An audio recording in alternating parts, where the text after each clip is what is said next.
No one takes as many pictures as the Japanese, even of the most everyday events. And the film millions of them use, we call Konica, in 35, 110, and disc. Konica film has a unique formula that improves its sharpness and color. Best of all, now it's available here, and not a moment too soon. Great pictures come out of the blue with Konica color film.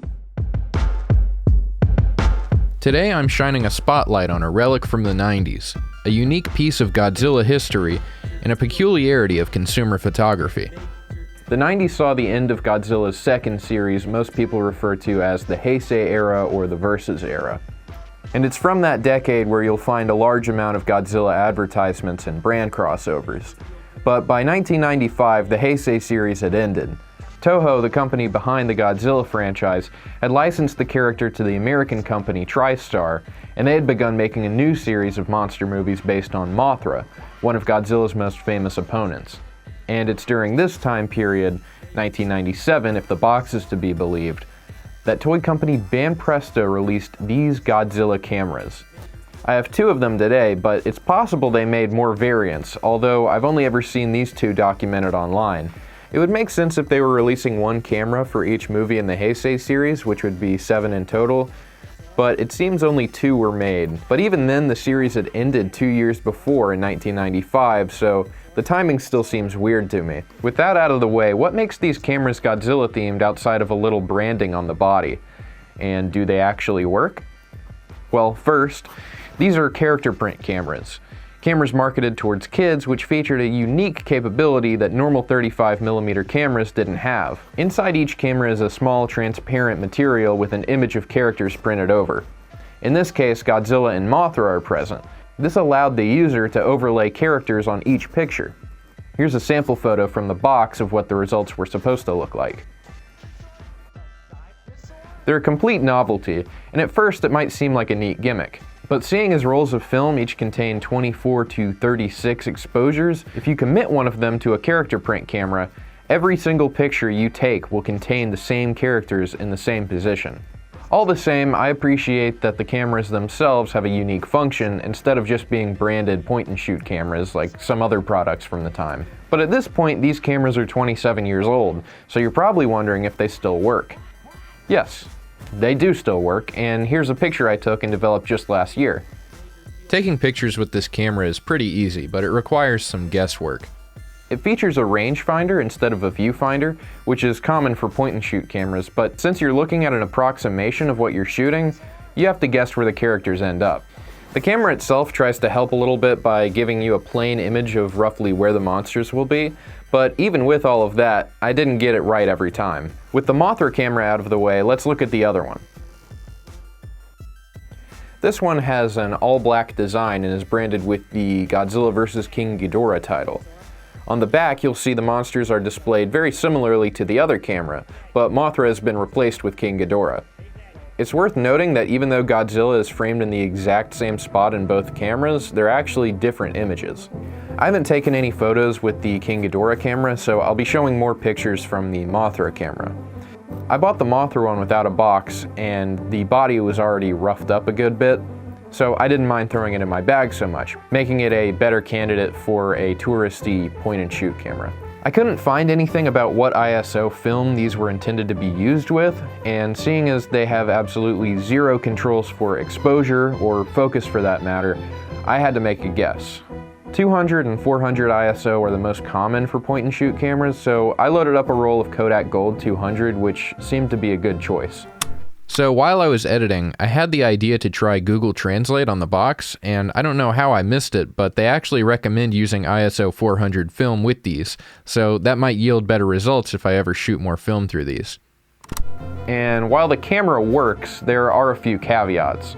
First, there's a small frame counter at the bottom of the camera, but whatever mechanism advances the counter is very faulty. It resets to 0 constantly, so I just had to shoot until the film advance wheel wouldn't move, which is not ideal because I was worried about the film ripping, in which case all of the photos would be lost.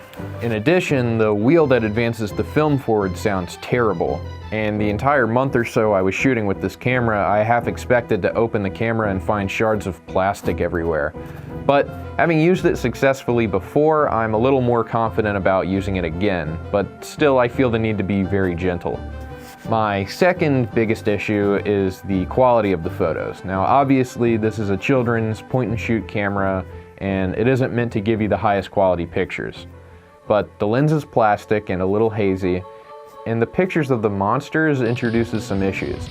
It's transparent, but it almost seems to work like an ND filter, darkening the images compared to how it would look normally. At the edge of the frames, you'll see it's noticeably brighter, and the filter-like quality this overlay introduces adds another layer of blurriness to the image. And the monsters themselves seem to be the softest of all. They're also a little translucent. So if you're not shooting against a bright backdrop or a skyline, the monsters turn into blobs. The box actually addresses this issue directly.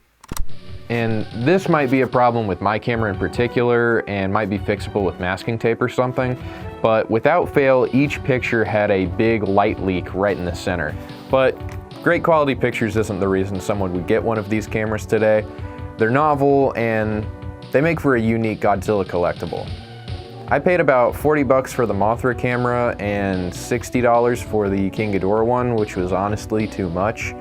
But at the time, someone was selling a boxed version of the Mothra camera for over $150 if I remember. Right now, I can't find any of them on any online auction websites, and the scarcity makes it hard to value them. I've seen ended listings on Yahoo for about $25 for a boxed King Ghidorah camera, but now I don't know if you're going to be able to find something like that. I was able to find similar cameras from the time on eBay for characters like Hello Kitty, but nobody wants that bullshit. The top of the King Ghidorah box shows 3 pictures, making me think that there were 3 kaiju-themed cameras in total. That third photo shows Mothra Leo and some little critter from Rebirth of Mothra 2, which released in, you guessed it, 1997. So that would kind of explain the front of the box, which depicts the early 90s Godzilla and the late 90s Mothra Leo, which never appeared on screen together, and the movies they were in were released during different periods. I think this text here actually says these were released in a set of 3. So I'm pretty confident in saying that these 2 are the only Godzilla versions, and the last version is a Rebirth of Mothra 2 camera. The back of the box says, "Not for sale, only in Japan, 1997, made in China." This makes me think they might have given these out with some other product, or maybe given them out as a prize of some kind if they weren't for sale. Or maybe what they meant to write was not for resale. Not for sale. No, excuse me. Not for release. Oh, sorry. Not for resale. You know, the reason why I told you not for sale, not for resale or release, because that's what that means basically, all in one. I can only read very basic Japanese, so if anyone can translate the text on the back, there might be some more information there. Again, I tried Google Translate, and I think this gives a better idea of what's on the back. Just some instructions of what not to do, like leaving the camera in direct sunlight. But the most surprising thing I've come across about these cameras is the lack of information I've been able to find on the internet. I found them on eBay a few years ago, and I waited until I could get them for an affordable price.